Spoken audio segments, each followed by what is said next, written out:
Alright, checking to see if your float needle is good.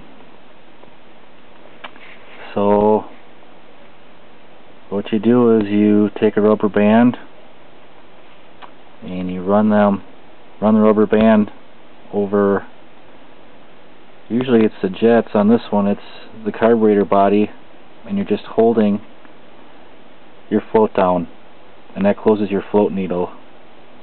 So right now there's fuel in this.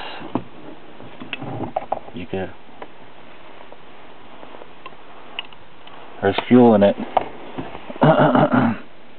If your float needles are good, no fuel will enter the carburetor at all.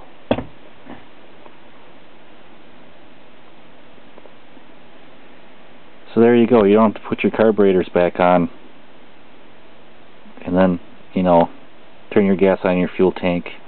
You just pour fuel in your fuel line, and if your float needles are good, nothing will enter the carburetor at all.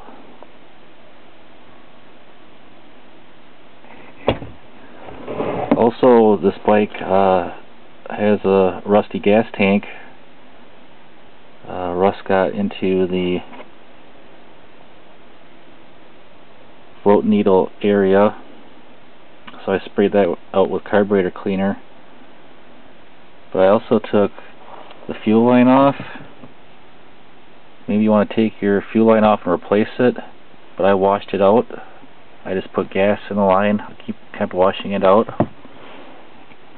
and this is the amount of rust that was just in the fuel line.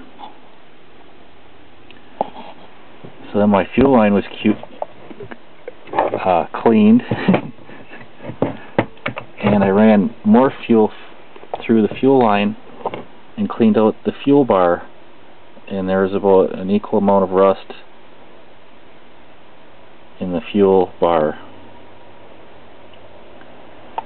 So if you see rust in your float bowls, you may have to do some cleaning.